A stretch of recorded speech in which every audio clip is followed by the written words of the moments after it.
সর্বভারতীয় সাধারণ সম্পাদক অভিষেক বন্দ্যোপাধ্যায়ের হাত থেকে শনিবার বিকেলে তৃণমূলের ঝান্ডা তুলে নিলেন প্রতীকুর রহমান। গত লোকসভা নির্বাচনে অভিষেকের বিরুদ্ধেই ডায়মন্ড হারবার লোকসভায় সিপিএম এর প্রতীকে লড়েছিলেন প্রতীকুর। শনিবার আমতলায় ডায়মন্ড হারবারের সাংসদের কার্যালয়ের সামনে রাস্তায় আনুষ্ঠানিকভাবে তৃণমূলে যোগ দিলেন সিপিএম এর প্রাক্তন নেতা। ডিল হয়েছে, বাংলায় বিজেপিকে ঢুকতে না দেওয়ার ডিল হয়েছে। কার্যত এভাবেই নিজের দল বদলের অবস্থানের ব্যাখ্যা দিলেন প্রতীকুর রহমান। 21শে ফেব্রুয়ারি নিজের পরবর্তী পদক্ষেপ জানাবেন বলেছিলেন প্রতীকুর।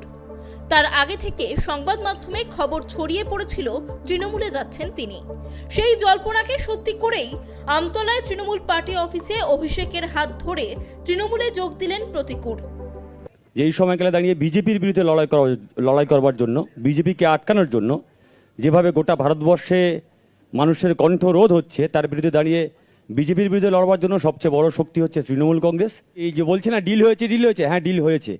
বিজেপিকে পশ্চিমবঙ্গের মাটিতে আটটাও বিজেপিকে ঢুকতে দেবো না, এইটাই ডিল হয়েছে আমার।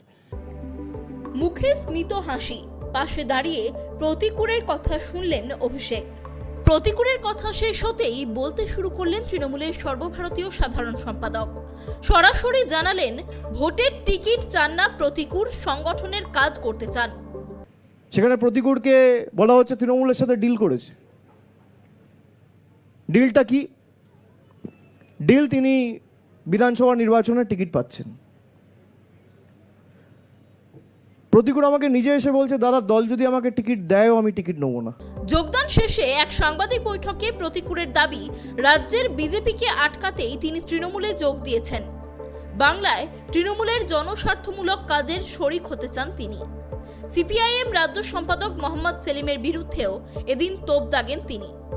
আরে আমরা তো যখন সিপিআইএমে ছিলাম তৃণমূলকে বিজেপি বলে অনেক রটিয়েছি। তৃণমূল সেটা ভুল প্রমাণ করার জন্য অভিষেক ব্যানার্জি, মমতা ব্যানার্জি সুপ্রিম কোর্টে গেলেন। আর প্রতিদিন তৃণমূল কংগ্রেস সিপিআইএমকে বলছে বিজেপির বি টিম তোমার ভোট ট্রান্সফার করেছো, সেটা প্রমাণ করার জন্য মোহাম্মদ সেলিম হুমায়ুনের সঙ্গে বসলেন।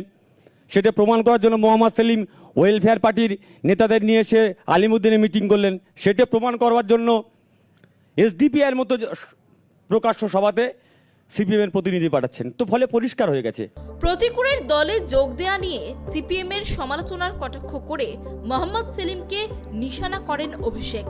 চাঁচা ছোলা ভাষায় তিনি বলেন, গায়ে জ্বালা ধরেছে সেলিমের।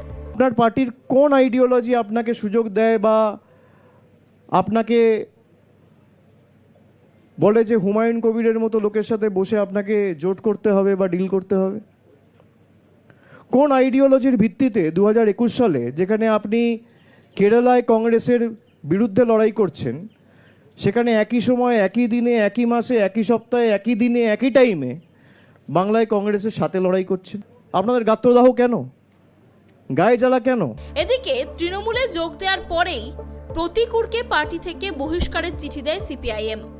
পার্টি গঠনতন্ত্রের 19 নম্বর ধারা 13 নম্বর উপধারায় তাকে বহিষ্কার করা হয়েছে বলে জানানো হয়। গৃহীত হয়নি তার পদত্যাগপত্র। Bureau report, KTV Bangla.